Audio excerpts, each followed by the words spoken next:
خليد بالقرآن هو إمامنا على هداية الله آمتنا خليد بالقرآن هو إمامنا على هداية الله آمتنا كلام ربنا هدايتنا عطاء جبريل على رسولنا كلام ربنا هدايتنا عطاء جبريل على رسولنا Kekalkan Al-Quran sebagai imam kita, semoga kembali di dalam petunjuknya. Kekalkan Al-Quran sebagai imam kita, semoga kembali di dalam petunjuknya. Kalamullah hidayah bagi kita, diberikan Jibril kepada Rasul kita.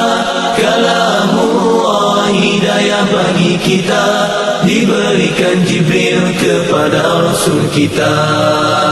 كلام ربنا على نور المصطفى كلام ربنا على نور المصطفى كلام ربنا على نور المصطفى كلام ربنا على نور المصطفى خليد بالقرآن هو إمامنا على هداية الله آمتنا خليد بالقرآن هو إمامنا على هداية الله آمتنا كلام ربنا هدايتنا عطاء جبريل على رسولنا كلام ربنا هدايتنا عطاء جبريل على رسولنا Kekalkan Al-Quran sebagai imam kita, semoga kembali di dalam petunjuknya.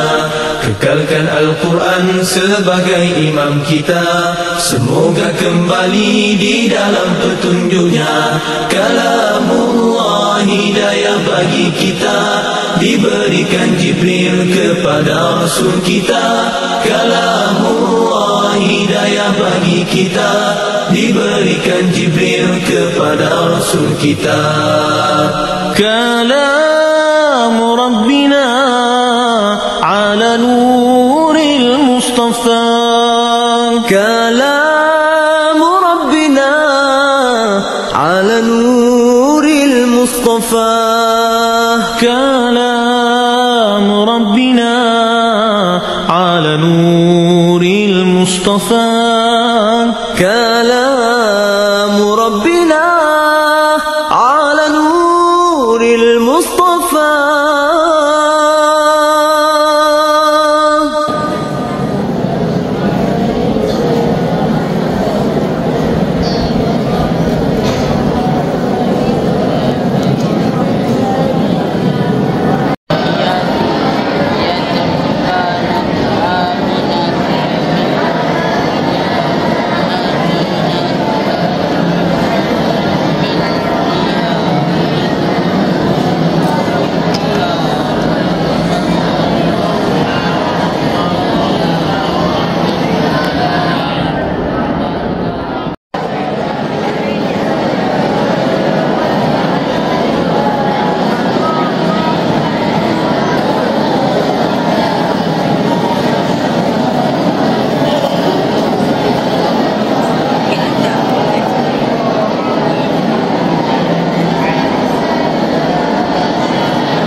sahaja. Sebahagian lagi insya-Allah kita akan teruskan di peringkat PGD maupun di peringkat sekolah masing-masing. Jadi untuk makluman Ustaz Anwar, daripada 197 orang hadir hari ini, alhamdulillah kita mampu capai 30 khatam Al-Quran bersamaan 17% daripada 197. Syabas tahniah kepada anak-anak Tauna dan yang belum sempat habiskan baca. Persilakan Ustaz Anwar daripada Sektor Pendidikan Islam untuk menyampaikan amanah pesanan, seterusnya merasmikan majlis penutupan program Jana Manalik Khatam Al-Quran Mereka.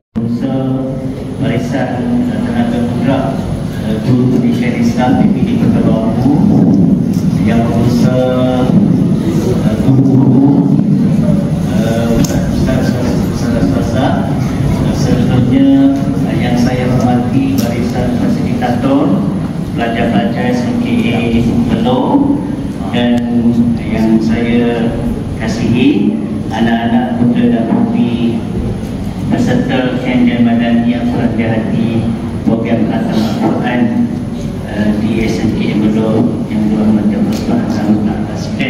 Pertama sekali kita panjatkan syukur kepada Allah Subhanahu wa taala maknanya peningkatan dari sudut juzuan. Jadi anak-anak balik ya. Balik kita tak berhenti di sini saja. Mana anak-anak yang peserta yang kita panggil hari ini ni balik, anak-anak teruskan di rumah, teruskan di sekolah kan? Maksudnya di rumah belajar sambung mengaji dengan ibu bapa, dengan adik-beradik sebagainya, ataupun datuk guru kalau di kampung sebagainya di rumah, datuk guru semua, ataupun di sekolah teruskan ya, teruskan mengaji. Maknanya kita tingkatkan kita punya juzuk tu